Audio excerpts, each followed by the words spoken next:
He raised his finger towards the mace, and the tip glowed bright gold. Responding to the signal, the mace quickly exited the room in a single file line. The same color as Tedros' glow, Sophie thought, gazing at Ryan's finger. But how?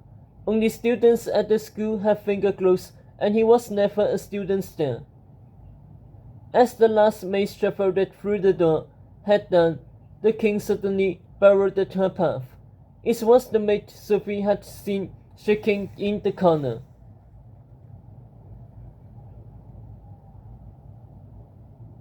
There was one mate whose ears we left alone, however, one who we wanted to hear every word, said Ryan, hand on the mace neck. One who required a different modification.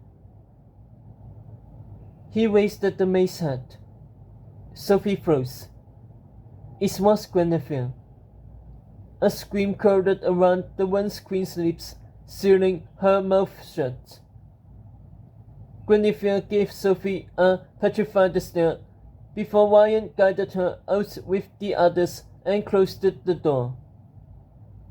Japheth's gold and blue clothes magically sloughed away, returning to his shredded suit of black skins, his white chest showing through the holes.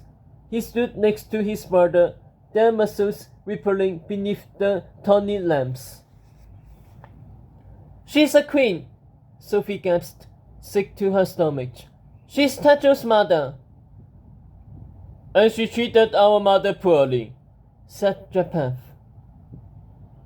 So poorly it's only fitting she watches us treat her son poorly too, said Ryan. Past is present, and present is past. The story goes round and round again.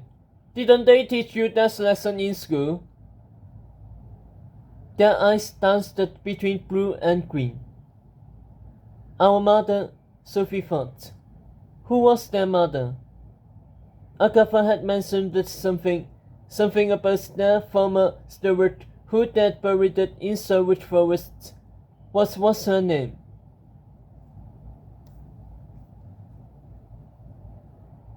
Sophie looked at the two boys watching her, with their twin torsos and without smiles, the new king and leech of Camelot, and suddenly she didn't care who their mother was. They jailed her friends, enslaved a real queen, and tricked her into being a false one. They forced her best friend to run and condemned Sophie to live as a stooge of the enemy. Her, the greatest witch in the woods, who had nearly brought down the school for good and evil, twice, and they thought she had been their puppets.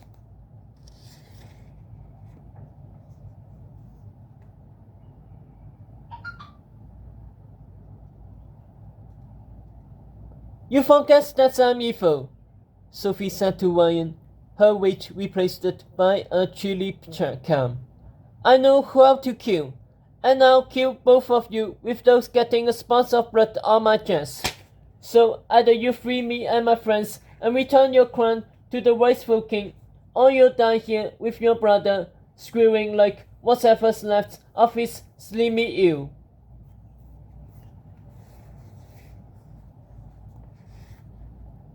Every last scream tore off Japheth and slammed Sophie against the wall, binding her like a fly in a web, her palms over her head, with another scream strangling her throat, one gagging her mouth, and two turning lethal sharp, posted to gouge out her eyes.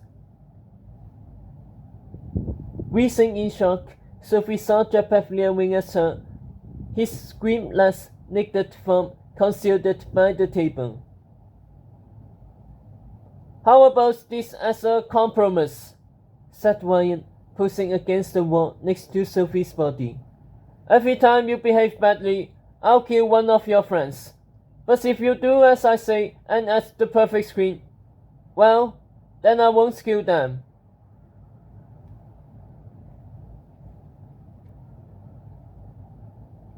Sounds like a fair deal to me, said the snake. And besides, there are things we could do to you too, Ryan said, his lips at Sophie's ear. Just ask the art wizard. Sophie muffled it into her gag, desperate to know what they'd done to Merlin. But I don't want to hurt you, the king went on. I told you, there's a reason you are my queen, a reason why you belong here, a reason why you have this story all wrong, a reason why your blood and ours are so inextricably linked. Ryan raised his hand to the two sharp screams pointed at Sophie's pupils and took one of the screams into his hand. He twirled it on his fingertip like a tiny sword and stared ways at his bound princess. Want to know what it is? His eyes sparkled dangerously. Sophie screamed. He stabbed the scream at her open palm and slid across the flesh, opening up a shallow wound which dripped small droplets of blood. As Sophie watched it in horror, the king cupped his head beneath the wound and colored Sophie's blood like rainwater. Then he smiled at her. Because you're the only person, he wanted towards his brother. In all of the woods, he stopped in front of Japheth. Whose blood can do? He smeared Sophie's blood across his brother's chest. This. For a moment, nothing happened. Then Sophie jotted.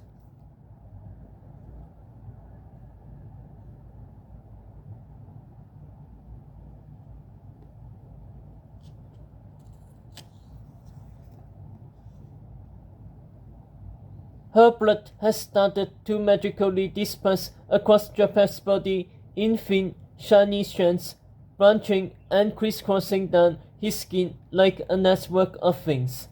The strands of blood deepened in color to a rich crimson and grew thicker, knotting into warped netting that sealed his body in. The warps grew tighter, cutting into his skin like whips, deeper and deeper, until Japheth was corseted by Sophie's blood, his flesh stranded raw.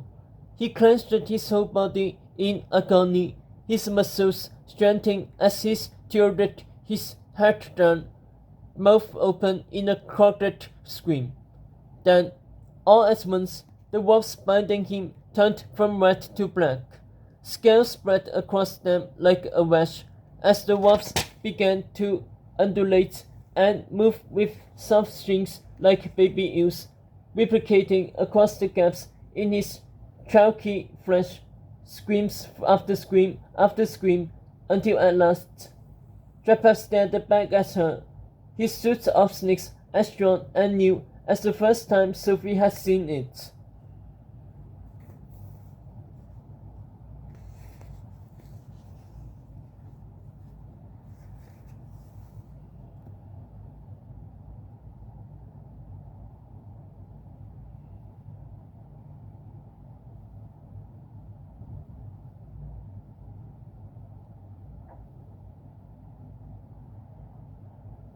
There was no doubting what she had just witnessed. Her blood had restored him. Her blood had restored a master. Her blood.